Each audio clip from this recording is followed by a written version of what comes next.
Hey, announcer guy here for Shawn and Kevin, world travelers who occasionally go to places you haven't been.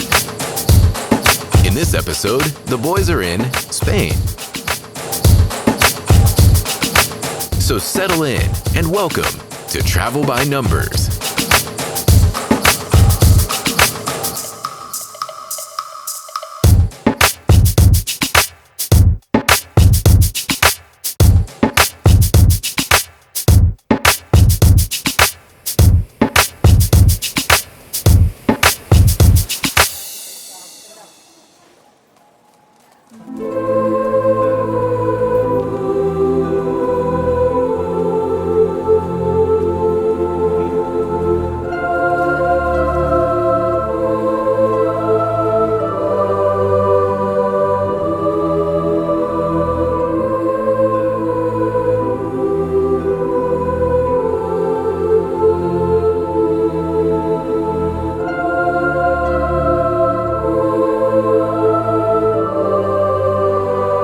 The Basílica Sagrada Família is a one-of-a-kind temple. The work, initially, of genius architect Antoni Gaudí. The project was to be by the people, for the people. As donations continued to roll in at a steady pace, Gaudí considered a new, grander design that was more monumental and innovative in its shapes, structures, and building techniques.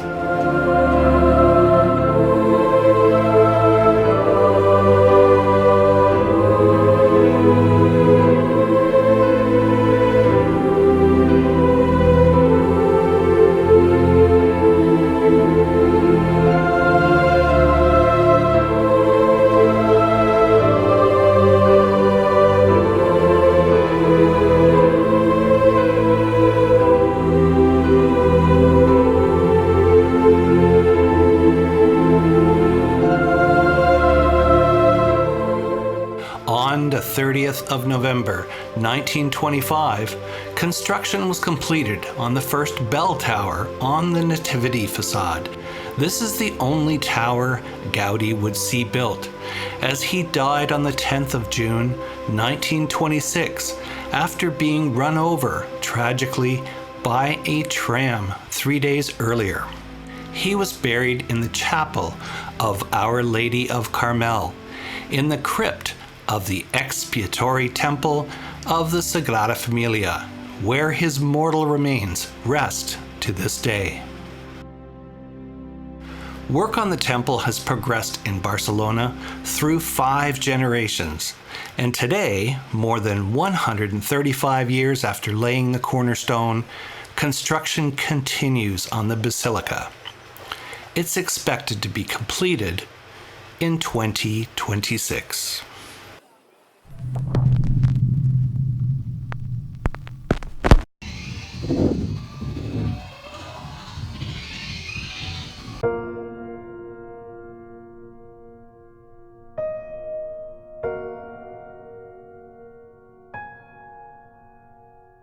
Barcelona is filled with many of the greatest architectural works of Antoni Gaudí, including Park Güell, one of the largest green spaces in the city, with more than 17 hectares.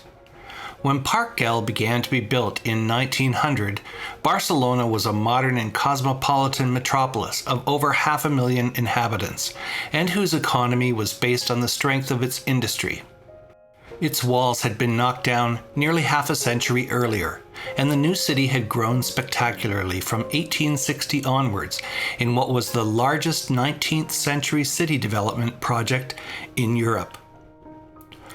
Park Güell was named after another of its architects, Eusèbe Güell, also a true friend to Antoni Gaudí. Güell gave Gaudí the assignment of drawing up plans for developing an estate for well-off families on a large property he had acquired in the zone known popularly as the Muntanya Baleada, Bear Mountain, with awesome views over the sea and the plain of Barcelona. Güell wanted to recreate the British residential parks, which is why he named it Park Güell, in English. Gaudí respected the vegetation that was already growing on the property, such as the carob and olive trees, and when new species were introduced, he opted for Mediterranean plants that did not require much water. Both the vegetation and management of water resources thus helped to prevent the erosion of the land caused by heavy Mediterranean downpours, while at the same time helping to provide the water needed by the estate's inhabitants.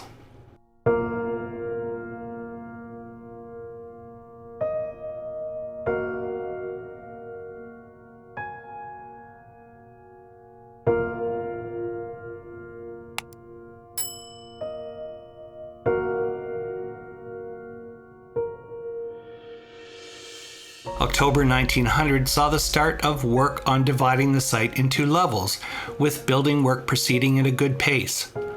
By 1907, events were already being held in the Great Square, from which we know that the hypostyle room was entirely covered by then, while the tiled bench running around it was completed in 1914.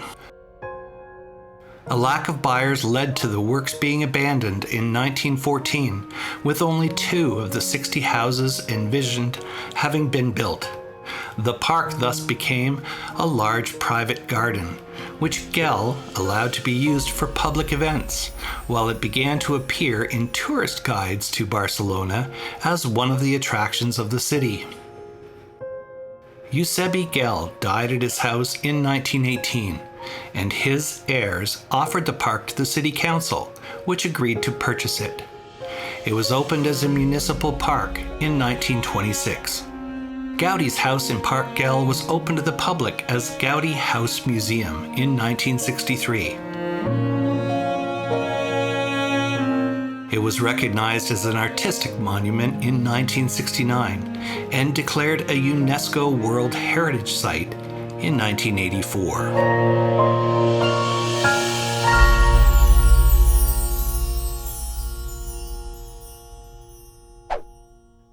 If you enjoyed today's episode, please click the like button. And by subscribing and turning notifications on, you'll help us create new content. Thanks for watching.